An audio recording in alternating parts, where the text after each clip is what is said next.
அனைவருக்கும் வணக்கம். இன்னைக்கு நம்மளுடைய சேனல்ல பார்க்கக்கூடிய பதிவானது ரொம்ப முக்கியமான ஒரு பதிவு.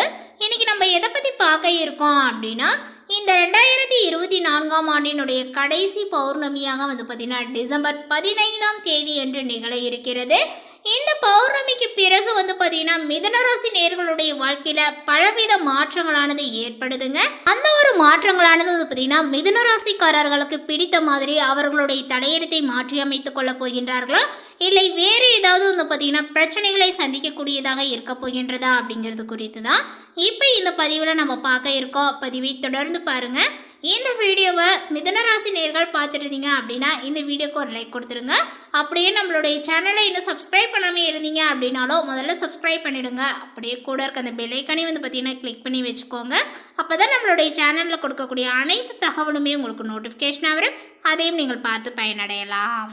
இந்த பௌர்ணமியானது பார்த்தீங்கன்னா எப்பொழுது வருகிறது, இந்த பௌர்ணமியினுடைய சிறப்புகள் என்ன, இந்த பௌர்ணமி நாளில் பார்த்தீங்கன்னா நம்ம எப்படி வழிபாடுகளை மேற்கொள்ள வேண்டும், இந்த பௌர்ணமியில் ஏற்பட்டு இருக்கக்கூடிய இந்த கிரக மாற்றத்தினுடைய சேர்க்கையினுடைய காரணமாக மிதுன ராசிக்காரர்களுக்கு பார்த்தீங்கன்னா எப்படிப்பட்ட பலன்களானது கிடைக்க போகிறது, அடுத்த ஒரு 15 நாட்களானது பார்த்தீங்கன்னா மிதுன ராசிக்காரர்களுக்கு எப்படிலாம் இருக்க போகின்றது, இவர்கள் எந்த மாதிரியான சவால்களை சந்திக்க போகின்றார்கள் அப்படிங்கிறது குறித்து இப்போ நம்ம பார்த்து தெரிந்து கொள்ளலாம். பௌர்ணமி என்பது சந்திர பகவானுக்குரிய தினமாகும். கார்த்திகை பௌர்ணமி என்பது சந்திரன் பூமிக்கு மிக அருகில் வரக்கூடிய நாளாக சொல்லப்படுது. பௌர்ணமி நாளில் சிவபெருமானையும் அம்பிகையும் முருகப்பெருமானையும் சத்திய நாராயணனையும் பார்த்தீங்கன்னா வழிபடுவது மிக சிறப்பானதாகும். குறிப்பாக பார்த்தீங்கன்னா மனக்குழப்பத்தில் உள்ளவர்கள் பௌர்ணமி வழிபாடுகளை செய்வது சிறப்பானது. 2024ஆம் ஆண்டினுடைய கடைசி பௌர்ணமி மிக முக்கியமான நாள் என்பதனால இந்த நாளை பக்தர்கள் தவறவிடாமல் சில குறிப்பிட்ட வழிபாடுகளை செய்வதனால அவர்களுடைய வாழ்வில் மிகப்பெரிய ஒரு மாற்றங்களானது ஏற்படும் என்பது நம்பிக்கை. அந்த வகையில் தான் இந்த மிதுன ராசிக்காரர்களுக்கு பார்த்தீங்கன்னா மாற்றங்களானது ஏற்படுதுங்க. அந்த ஒரு மாற்றங்கள் என்னென்ன அப்படிங்கிறது குறித்து இப்போ நம்ம பார்த்துடலாம். இந்த 2024ஆம் ஆண்டினுடைய கடைசி பௌர்ணமி வரக்கூடிய டிசம்பர் 15ஆம் தேதி அன்று பெருமாள் கோயிலுக்கு சென்று விளக்கேற்றி வழிபடுவது சிறப்பானது. மகாவிஷ்ணு உலகிற்கு பார்த்தீங்கன்னா ஒளி கொடுத்து உலகை காத்த தினம் என்பதனால இந்த நாளில் பெருமாள் கோயிலுக்கு சென்று தீபங்களை ஏற்றி வழிபட்டால் நம்மளுடைய வாழ்வும் ஒளிமயமாகும். அதேபோல் பார்த்தீங்கன்னா 9 நெய் தீபங்கள் ஏற்றி வழிபட்டால் நவகிரகங்களால் ஏற்படக்கூடிய தோஷங்கள் பிரச்சனைகள் அனைத்துமே நீங்கும் என்பது நம்பிக்கை.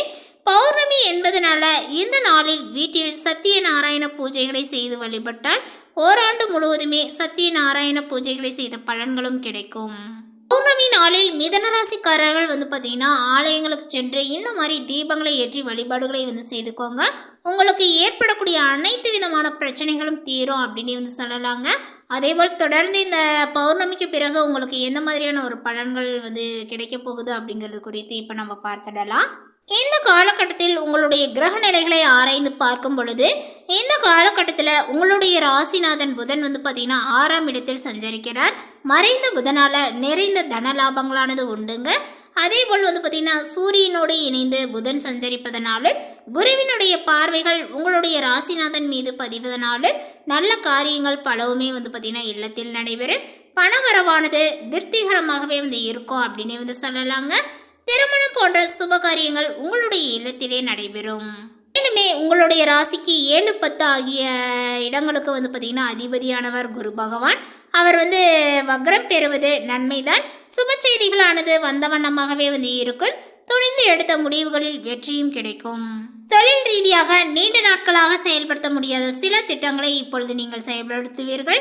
அதேபோல வாடகை கட்டிடத்தில் நடைபெற்ற தொழிலை சொந்த கட்டிடத்திற்கு மாற்றக்கூடிய முயற்சியானது கைகூடுங்க. உயர்ந்த மனிதர்களினுடைய ஒத்துழைப்போடு நல்ல காரியங்கள் நடைபெற வழி பிறக்கும். அதேபோல் வியாபார விருத்தியானது உண்டு. தொல்லை தந்தவர்கள் விலகுவார்கள். அதேபோல கொடுக்கல் வாங்கலில் பார்த்தீங்கன்னா சுமூகமாகவே இருக்கும் அப்படின்னு சொல்லலாம். வாரிசுகளாக இருக்கக்கூடிய குழந்தைகளை உங்களுடைய மேற்பார்வையில் வைத்துக் கொள்ளுங்கள். பாகப்பிரிவினை செய்யப்பட்ட சொத்துக்களில் பிரச்சனைகளானது தலை தூக்குங்க. அதேபோல் பார்த்தீங்கன்னா இப்பொழுது உங்களுடைய உத்தியோகத்தில் பிரச்சனைகளானது தலை தூக்கும். உயர்ந்த மனிதர்களிடம் பகையானது உருவாகுங்க. இடம் பூமி சம்பந்தப்பட்ட வகையில் செய்யக்கூடிய முயற்சிகளில் தாமதங்களும் ஏற்படும். ஆரோக்கியங்கள் சீராக மாற்று மருத்துவம் கை கொடுக்கும். புதிய மனிதர்களினுடைய சந்திப்பால் பொருளாதார நிலைகளானது பார்த்தீங்கன்னா உயருங்க. ஆனாலுமே வரவை காட்டிலுமே செலவுகளானது கூடும். பொது வாழ்வில் உள்ளவர்களுக்கு நல்ல ஒரு திருப்பங்களானது ஏற்படுங்க. வியாபாரம் மற்றும் தொழில் செய்பவர்களுக்கு இந்த காலகட்டத்தினுடைய பிற்பகுதியில் நன்மையானது ஏற்படும். உத்தியோகத்தில் உள்ளவர்களுக்கு தடைப்பட்ட பதவி உயர்வுகள் அனைத்துமே இப்பொழுது கிடைக்கும். இந்த காலகட்டத்தில் எதிலுமே பார்த்தீங்கன்னா முன்னேற்றங்களானது காணப்படுங்க. எதிர்பார்த்த பணவரவானது உங்களுக்கு இருக்கும். உடல் ஆரோக்கியங்களும் பெறும். உழைப்புகளானது பார்த்தீங்கன்னா அதிகரிக்குங்க. வீட்டை விட்டு வெளியில் தங்க நேரலாம். திடீர் செலவுகளும் உங்களுக்கு உண்டாகும். அடுத்தவர்களுக்கு எவ்வளவு நல்லது செய்தாலுமே அது எடுபடாமல் போகலாம். அதே நேரத்தில் பொருள் வரவானது பார்த்தீங்கன்னா அதிகரிக்குங்க. வாகனம் பூமி மூலமாகவே உங்களுக்கு லாபங்களும் கிடைக்கும். தொழில் வியாபாரத்தில் முன்னேற்றங்களானது காணப்படும். பல தடைகளை தாண்டி செயல்பட வேண்டியதாகவும் இருக்கு. எதிர்பார்த்த லாபங்களானது வருங்க. நீண்ட நாட்களாக எதிர்பார்த்த ஆர்டர்கள் கைக்கு வந்து சேரும். உத்தியோகத்தில் இருப்பவர்களினுடைய செயல் திறமைகளானது இப்பொழுது வெளிப்படுங்க. சுதந்திரமாகவே செயல்படக்கூடிய வாய்ப்புகளும் கிடைக்கும். வரவேண்டிய பணமானது வந்து சேரும். மேலிடத்தில் இருந்து வந்த கருத்து மோதல்களானது இப்பொழுது அகலுங்க.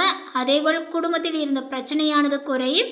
கணவன் மனைவி இருவருமே பேசி எடுக்கக்கூடிய முடிவுகள் நன்மையை கொடுக்கும் அப்படின்னு சொல்லலாம். பிள்ளைகளுக்கு தேவையான பொருட்களை வாங்கி கொடுத்து திருப்தி அடைவீர்கள். அடுத்தவர்களுக்காக எந்த ஒரு பொறுப்பையுமே ஏற்காமல் இருப்பது நல்லது.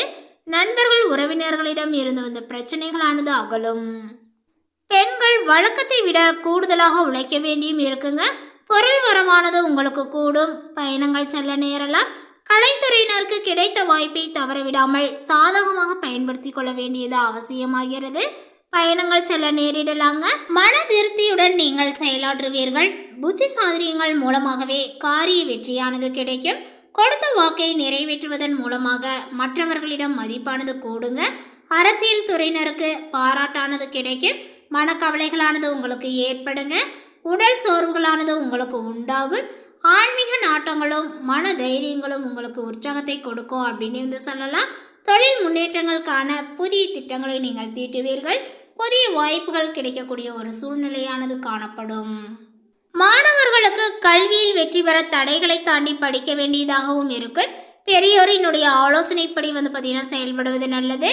அதேபோல் பார்த்தீங்கன்னா இந்த ஒரு காலகட்டத்தில் மிதுன ராசிக்காரர்களுக்கு இருக்கக்கூடிய கடன் பிரச்சனைகள் அப்படின்னு பார்க்கும் பொழுது முக்கியமாக பார்த்தீங்கன்னா இப்பொழுது நீங்கள் அந்த கடன் பிரச்சனையில் இருந்து மீளக்கூடிய ஒரு சூழ்நிலையானது பார்த்தீங்கன்னா உங்களுக்கு ஏற்படுங்க.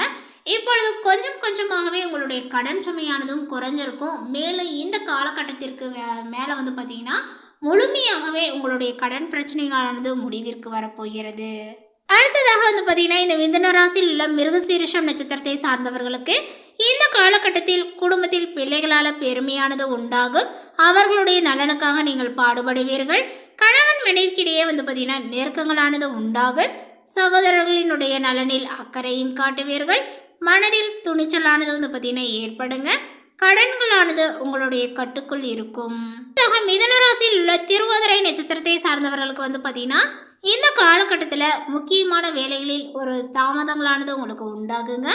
வீண் பிரச்சனைகளை கண்டால் ஒதுங்கி சென்று விடுவது நல்லது. முன்னேற்றங்களுக்கான கூடுதலாகவே உழைக்க வேண்டியும் இருக்கும். எதிர்பார்த்த உதவிகளானது பார்த்தீங்கன்னா உங்களுக்கு கிடைக்குங்க. அதேபோல் எதிர்பார்த்த சில தகவல் உங்களுக்கு தாமதமாகவே வரும். கூட இருப்பவர்களிடம் கவனமாக இருப்பது நல்லது. அதேபோல் ஒரு சிலருக்கு பார்த்தீங்கன்னா காரியங்களில் அவசரமாகவே முடிவு எடுப்பதை தவிர்ப்பது நன்மையை தரும்.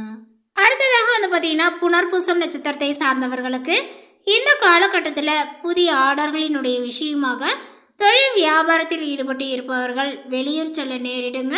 பழைய பாக்கிகளானது வசூலிப்பதில் வேகத்தை காண்பீர்கள். அதேபோல் புதிய கிளைகள் தொடங்க நினைப்பவர்கள் அதற்கான முயற்சியை பார்த்தீங்கன்னா இப்பொழுது தள்ளி போடுவது நல்லது. உத்தியோகத்தில் இருப்பவர்கள் அலுவலக வேலையாக முக்கிய நபர்களை சந்திக்க வேண்டியும் இருக்கும். அதேபோல் கொடுத்த கடனை திருப்பி வாங்க முயல்வீர்கள். மேலும் பார்த்தீங்கன்னா இந்த மிதுன ராசிக்காரர்கள் பரிகாரமாக பெருமாளை பூஜித்து வணங்கி வர எல்லா நன்மைகளும் உங்களுக்கு உண்டாகுங்க. காரிய அனுகூலங்களும் ஏற்படும். ஸோ அதனால் இந்த பௌர்ணமி நாளில் பார்த்தீங்கன்னா நீங்கள் நான் சொன்ன மாதிரி அந்த 9 தீபங்களையும் வந்து பார்த்திங்கன்னா ஏற்றிக்கோங்க. நெய் தீபமாக வந்து பெருமாள் கோயிலுக்கு சென்று ஏற்றிவாங்க. நிச்சயமாக உங்களுக்கு இருக்கக்கூடிய பிரச்சனைகள் படிப்படியாகவே வந்து குறைந்து விடும். ஸோ அதனால தான் வந்து பார்த்திங்கன்னா இந்த பௌர்ணமி நாளில் பெருமாளை வழிபாடுகளை வந்து செய்துக்கோங்கன்னு நாங்கள் சொல்கிறோம். இந்த தகவல் உங்களுக்கு பிடித்திருந்தால் லைக் பண்ணுங்கள், ஷேர் பண்ணுங்கள். இது போன்ற புதிய சுவாரஸ்யமான புதிய தகவலை தெரிந்து கொள்வதற்கு நம்மளுடைய சேனலை இன்னும் சப்ஸ்கிரைப் பண்ணாமல் இருந்தீங்க அப்படின்னா முதல்ல சப்ஸ்கிரைப் பண்ணிவிடுங்க. தேங்க்யூ.